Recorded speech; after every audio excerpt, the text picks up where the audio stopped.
여러분의 믿음을 세워 주실 줄로 믿습니다. 베드로서는 우리가 세상에서 나그네요 행인된 자들이라 하는 가장 기본적인 우리의 신분을 바탕에 깔고 시작을 합니다. 그래서 베드로서의 말씀을 읽을 때에 우리는 항상 나는 이 세상에 영원히 정착할 자가 아니고 나그네다, 행인이다 하는 생각을 하면서 말씀을 받아야만 합니다. 그래서 우리가 이 땅이 아닌 영원한 천국을 바라보고 소망하면서 그곳에 가기 위한 열정을 가지고 달려가야 하는 인생을 살아야 한다는 것을 말씀을 해주고 있는 것입니다. 지난 시간에 교회 장로들에게 권면하시는 하나님의 말씀을 우리가 들었습니다. 교회 안에 지도자들이 어떤 정신을 가지고 교회를 대해야 할 것인가, 하나님의 양무리를 칠 때에 억지로 하지 않고 하나님의 뜻을 따라 자원함으로 하고 이익을 취하기 위해서 하지 말고 주장하는 자세를 하지 말고 언제나 본을 보여서 따라오게 하라 하는 말씀을 하셨습니다. 그러면서 중요한 장로들이 이 땅 위에서 살아가면서 그리스도의 고난의 증인이라 하는 사실을 잊지 말라고 말씀을 드렸습니다. 그리고 나타날 영광에 참여할 자라, 세상에서의 영광이 아니라 영원한 천국에서의 영광을 얻기 위한 소망을 가지고 사역하는 자들이어야 함을 말씀을 드렸습니다. 이제 5절부터 12절, 11절까지 젊은 자들을 향해서 권면하시는 하나님의 말씀을 우리가 읽었습니다. 여기 젊은 자들이라고 하는 말은 나이가 어린 그런 사람들을 지칭하는 것이 아니라 교회 안에 장로를 제외한, 그러니까 모든 신자들을 가리키는 용어가 젊은 자들입니다. 그래서 이걸 문자 그대로 받아들이면 나는 젊은이가 아니니까 나하고는 상관없네, 그렇게 말씀을 생각하시면 안 된다는 겁니다. 이것은 모든 신자들을 향해서 하나님이 베드로 사도를 통해서 우리에게 주시는 권면의 말씀입니다. 먼저 겸손하라 이렇게 말씀을 하시는데 5절에 이와 같이 장로들에게 순종하고 다 서로 겸손으로 허리를 동이라. 하나님은 교만한 자를 대적하시되 겸손한 자들에게는 은혜를 주시느니라. 그러므로 하나님의 능하신 손 아래서 겸손하라. 때가 되면 너희를 높이시리라는 말씀을 하십니다. 여러분, 겸손이 무엇입니까?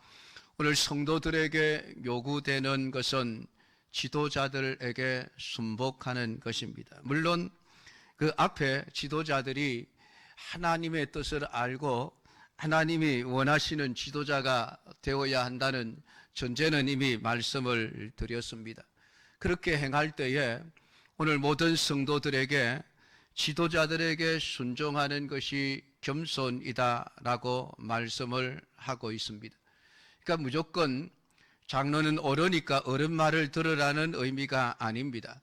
오늘 베드로는 이와 같이 장로들에게 순복하라 라는 말씀을 하는데, 이와 같이라는 말을 하는 것은 하나님께서 교회의 지도자들을 향해서 권면한 것과 같은 취지에서 모든 성도들을 향하여 하시는 권면이라는 말입니다. 그러니까 앞서서 사도는 장로를 가리켜서 하나님이 맡겨준 양무리들에게 주님의 고난을 증거하기 위해 세움을 받은 자라고 말을 하고 있습니다. 그러니까 지도자들이 고난의 정의의 길을 걸어갈 때에 그를 따르는 많은 양무리들은 그 지도자들의 삶 속에서 무엇을 보게 되겠습니까? 주님의 고난을 보게 될 것이라는 말입니다. 그리고 그 고난을 보면서 성도들은 함께 주님의 고난에 참여하는 삶을 살아야 할 것을 우리에게 말씀해 주고 있습니다. 그것을 겸손이라고 말합니다. 우리 신자들의 마음의 중심에 언제나 이 기준이 세워져 있어야만 합니다. 사실 우리 신자들은 주님의 고난에 참여하는 정신을 가지고 모이는 사람들입니다. 지도자들은 주님의 고난을 증거하고 신자들은 주님의 고난에 참여하는 그런 삶을 사는 것으로서 교회는 언제나 하나님이 원하시는 교회가 되고 하나님이 기뻐하시는 교회가 되는 것이죠. 그것이 겸손의 길입니다. 겸손이라고 해서 아이고 나는 못합니다, 나는 아무것도 아닙니다, 그런 자세를 취하는 것을 말하는 것이 아니라 성경이 말하는 겸손은 그리스도의 고난의 삶을 살아가는 것을 말하는 것이죠. 왜 그러냐 하면은 예수님의 삶이 겸손 그 자체이기 때문에 그렇습니다. 여러분, 최고의 겸손이 누구입니까? 예수님 자신이죠.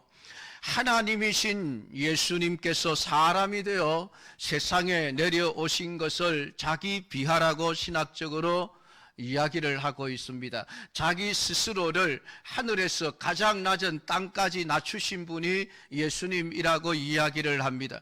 그 예수님이 당하신 모든 고난은 예수님의 겸손하심 때문에 당한 고난이죠. 그래서 빌립보서 2장 8절은 사람의 모양으로 나타나사 자기를 낮추시고 죽기까지 복종하셨으니 곧 십자가에 죽으심이라. 오늘 예수 그리스도를 가리켜서 자기를 낮추시고 죽기까지 복종하신 분이라고 표현을 해놓고 있습니다. 예수님의 십자가의 죽으심이라고 하는 그 고난은 예수님이 얼마나 겸손하신 분이신가를 우리에게 말씀을 해주고 있는 것이죠. 하나님이 말입니다. 하나님이 겸손하시지 않으셔도 되실 분입니다. 하나님은 얼마든지 교만하셔도 될 뿐이에요. 왜냐하면 유일하신 창조주 아닙니까? 전능하신 능력자 아닙니까? 전지하신 분 아닙니까? 어떤 존재 앞에서도 나는 하나님이다, 나는 창조주다, 나는 구속주다. 여러분, 그렇게 예수님이, 하나님이 자기를 드러내놓고 자랑한다고 할지라도 누가 하나님을 보고 당신 교만합니다 라고 말할 수 있는 존재가 하나도 없는 거예요. 그런 하나님이 스스로를 낮추셨습니다. 사람이 되어 세상에 오신 거예요. 이게 겸손이에요. 내가 비록 교만해도 괜찮지만은 그만한 자격도 있고 그만한 실력도 있고 그만한 능력도 있습니다.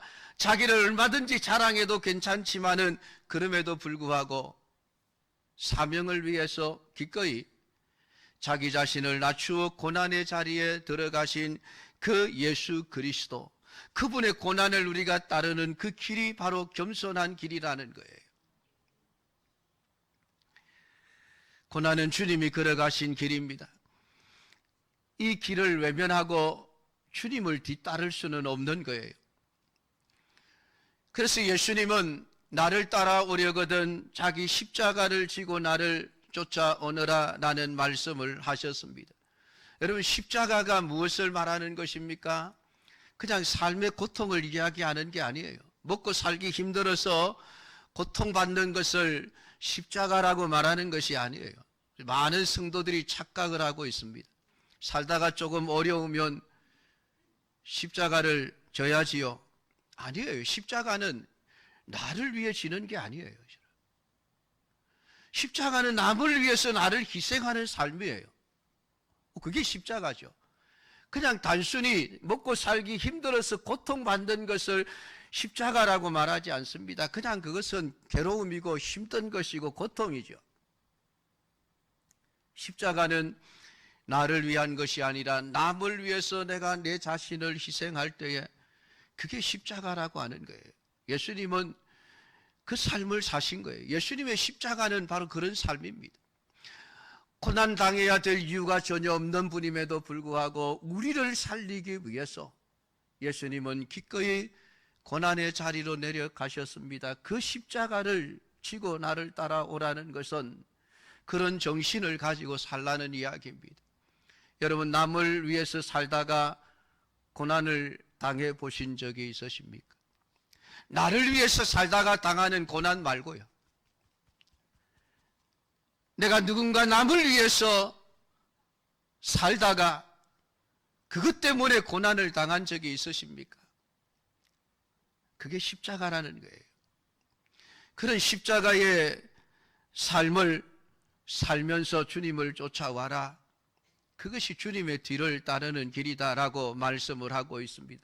그래서 신자는 고난의 길을 걸어갈 수밖에 없는 것이죠. 교회는 말이죠, 고난을 피해갈 수가 없습니다. 근데 교회가 고난을 외면해버리고 그저 평안하고 잘되기만을 관심을 둔다면은 과연 그 교회를 통해서 고난의 예수님이 증거될 수 있겠습니까? 절대로 안 됩니다. 고난이 아닌 다른 목표와 목적을 가지고 예수님을 찾게 되어지면 결국은 영원한 구원과 영생과는 거리가 멀어지게 되어져 있는 것입니다. 세상은 고난을 말하는 것을 싫어합니다. 교회도 그러하죠.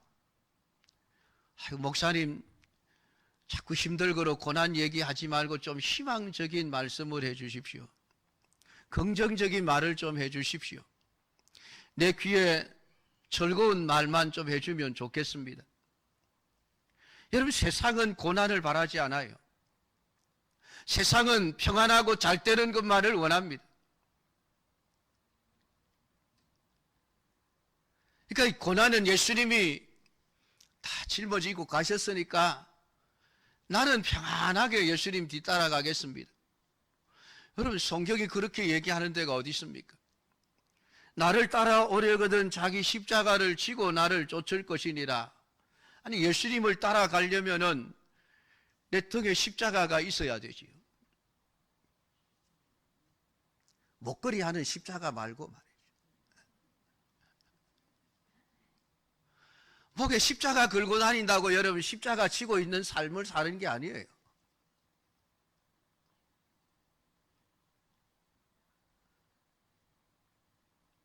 내가 다른 사람을 살리기 위해서 억울하게 고난을 당해 보셔야 합니다. 그런 경험이 있어야 하는 거예요. 그게 십자가를 지는 삶입니다. 여러분, 왜 예수님께서 이 베드로를 통해서 너희들은 고난의 증인이요 하나님의 영광에 참여할 자라, 오늘 젊은 자들을 향해서 장로들에게 순종하라 하는데, 순종하려면 여러분 앞서가는 고난의 길을 걸어가는 그 지도자들을 따라가야 할 것 아니겠습니까? 아니, 당신들은 당신들 알아서 가시고 나는 편한 길로 좋은 길로 가겠습니다. 여러분, 그게 무슨 순복입니까? 순종이 아니지 않습니까? 순종하면 고난의 길을 가게 되어져 있습니다. 왜 교만하면 안 됩니까? 하나님이 교만한 자들을 대적하시기 때문이라고 말씀합니다. 겸손한 자들에게 은혜를 주신다라는 말씀을 하고 있습니다. 그 고난이 내 스스로를 낮추어서 고난의 길을 걸어갈 때에 그 고난이 더 이상 고난이 아닌 것은 하나님이 견딜 수 있는 은혜를 주시기 때문에 기쁨으로 그것을 감당해낼 수 있게 되어지는 것이죠.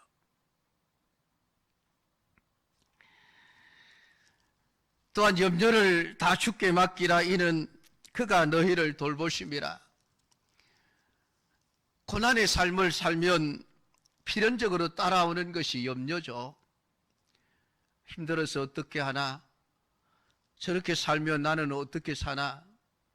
그런 염려가 따라오게 되어집니다. 성경은 그러한 염려까지도 다 맡겨라, 하나님께서 우리를 돌보고 계신다라는 분명한 믿음의 확신을 가지고 살아가는 자들만이 얼마든지 고난의 길을 걸어갈 수가 있습니다. 사랑하는 성도 여러분, 오늘 고난의 삶을 사는 것을 두려워하지 마십시오. 놀랍게도 하나님은 베드로 사도를 통해서 8절 말씀, 근신하라 깨어라 너희 대적 마귀가 우는 사자같이 두루 다니며 삼킬 자를 찾나니, 왜 갑자기 고난의 이야기를 하다가 마귀의 이야기를 하는 걸까요? 마귀가 우는 사자같이 두루 다니며 삼킬 자를 찾는데 어떤 자를 삼키게 되어질까요? 교만한 자를 삼키는 겁니다. 마귀가 좋아하는 먹이가 교만이에요. 내가 겸손한 자리를 벗어나서 교만한 마음을 품는 그 순간 마귀는 삼킬 자를 찾아 두루 다니다가 교만한 나를 보고 덥석 물어버리는 겁니다. 교만은 마귀의 목이에요. 그래서 겸손한 삶을 이야기하다가 갑자기 우는 사자같이 두루다니며 삼킬 자를 찾는 마귀의 이야기를 하는 것은 거기에 있습니다. 조심해라. 조금만 겸손해지면 하나님의 은혜가 내게 주어지는 것이 아니라 마귀가 나를 찾아온다. 너는 마귀에게 집어삼키게 될 거야. 성경은 우리에게 그것을 말씀을 하고 있는 겁니다. 또한 마귀가 좋아하는 먹이가 무엇입니까? 고난을 피해가는 삶입니다. 좁고 협착한 길을 버리고 넓고 편한 길을 가야 되겠다. 이 땅에서 나그네와 행인 같은 삶을 사는 게 아니라 나는 이 땅에 정착하고 멋진 집을 짓고 편안한 삶을 살아갈 거야. 그런 생각을 품는 그 순간 마귀는 우는 사자와 같이 우리에게 달려들어 우리를 집어삼키게 될 것입니다. 그러나 오늘 우리가 주님의 뒤를 따라서 걸어가는 장로들의 그 순종하는 삶의 뒤를 따라 고난의 삶을 걸어가는 한 사단은 결코 우리를 집어삼킬 수가 없습니다. 오늘 우리가 고난의 삶을 살아가면서 스스로를 낮추고 겸손한 삶을 살아가는 한 사단은 결코 우리를 집어삼킬 수가 없습니다. 그러나 우리가 교만해지는 그 순간, 오늘 우리가 신앙생활을 편안함을 찾기 위한 하나의 수단으로 생각하는 그 순간, 마귀는 놀랍게도 우리를 집어삼켜버린다는 것입니다. 오늘 베드로서를 통해서 성경은 우리에게 그것을 말씀하고자 합니다. 그래서 9절에 너희는 믿음을 굳건하게 하여 그를 대적하라. 이는 세상에 있는 너희 형제들도 동일한 고난을 당하는 줄을 알미라. 계속해서 고난의 이야기를 하고 있습니다. 지금 이 베드로 전서가 쓰여지던 그 시대에 주전 60년 말경 성도들이 얼마나 많은 고난을 당하고 있는지, 수도 없이 많은 성도들이 로마 황제의 핍박에 의해서 목배임을 당하고 불에 태워 죽임을 당하고 짐승의 밥으로 던져지고 사람들의 조롱거리와 멸시거리와 구경거리가 되어지는 끔찍한 고난을 당하고 있는 그런 상황입니다. 그 상황을 이야기하는 거예요. 너희 형제들도 동일한 고난을 당하는 줄을 알미라. 지금 소아시아 지역에 흩어져 살고 있는 모든 그리스도인들을 향해서 지금 하는 이야기가, 지금 저 로마의 수많은 그리스도인들이 얼마나 고난을 당하고 있는지 아느냐? 그들이 정말 참된 신앙을 가지고 살아가기에 그들은 고난을 당할 수밖에 없고 핍박을 당할 수밖에 없고 순교할 수밖에 없다. 오늘 너희들이 동일한 고난을 당하는 형제들을 생각하면서 너희 대적 마귀를 대적하여 싸우라. 그 말은 너희들도 고난당하는 삶을 두려워하지 말아라. 교만해지지 말아라. 하나님 앞에서 겸손하게 자신을 낮추는 삶을 살아야 한다. 오늘 우리에게 그것을 말씀해 주고 있습니다. 고난이 마귀를 대적하는 삶이라는 거예요. 사랑하는 성도 여러분, 신자가 세상을 살아가는 길은 좁고 협착한 길입니다. 좁고 협착한 길을 벗어나서 영생에 이르는 길은 없어요. 주님이 두 가지 길밖에 없다고 말씀하셨지 않습니까? 넓고 편안하여 사람들이 찾는 사람들이 많은 길, 곧 멸망에 이르는 길과 좁고 협착하여 찾는 사람들이 적은 영생에 이르는 길, 두 가지 길밖에 없습니다. 세 번째 길이 없다는 거예요. 뭐 아니면 도라는 얘기죠. 그러니까 좁고 협착한 길을 벗어나서 내가 좀 편안하게 잘 먹고 잘 살면서 신앙생활을 하자, 그런 영생의 길은 없다는 것입니다.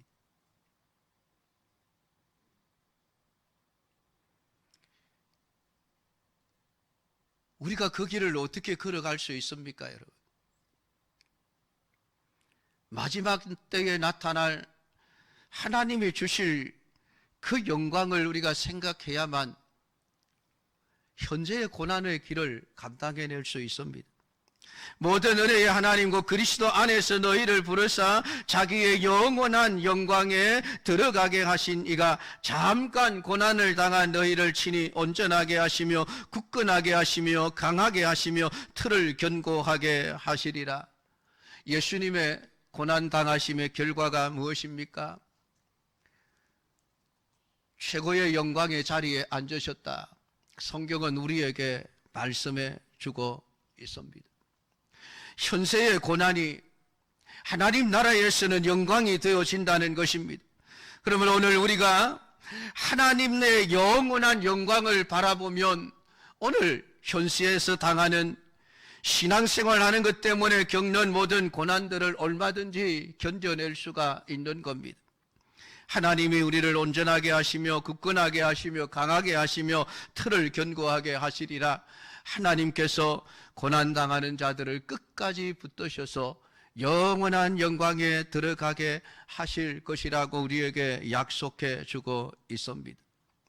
사랑하는 성도 여러분, 우리가 누구입니까? 그리스도인들 아닙니까?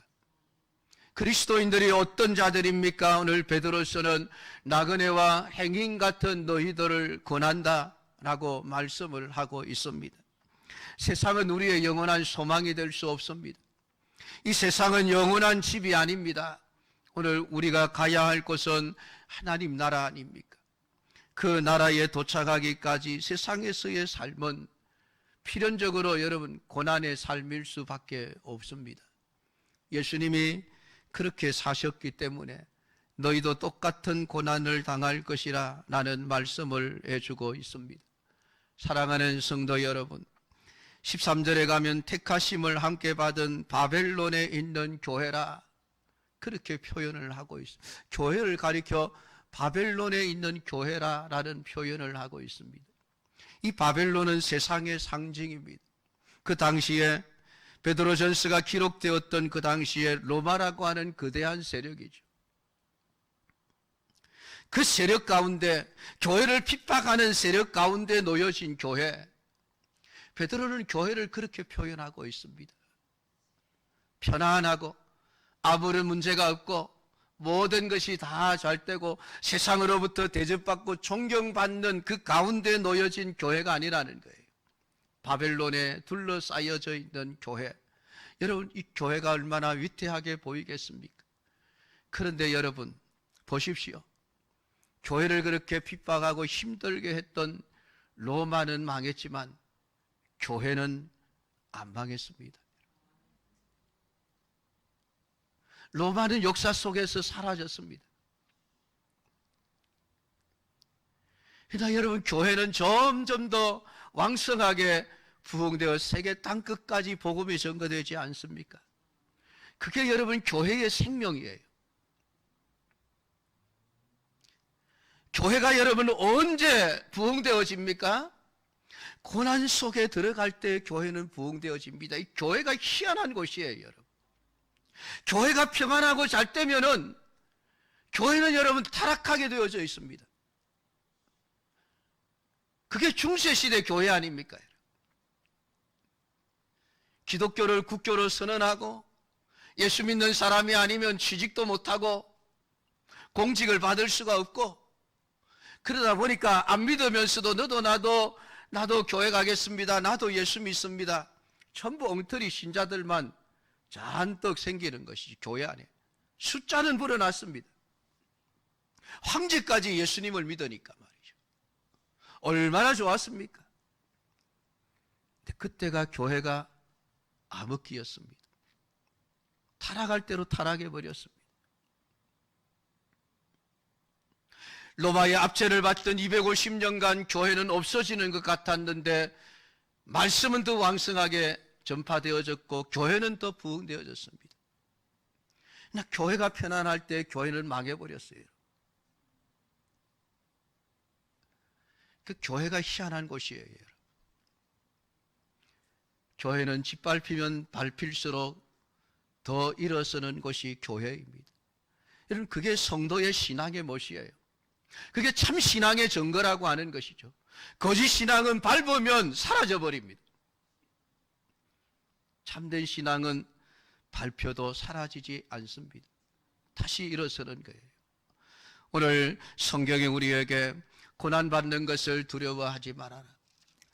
고난받으신 예수님을 따라 교회 지도자들이 고난의 증인의 삶을 살아가고 그 뒤를 하나님의 약물인 성도들이 그 길에 순종하며 살아갈 때에 비록 육체는 고난을 받고 힘들겠지만은 그러나 하나님은 그것을 기뻐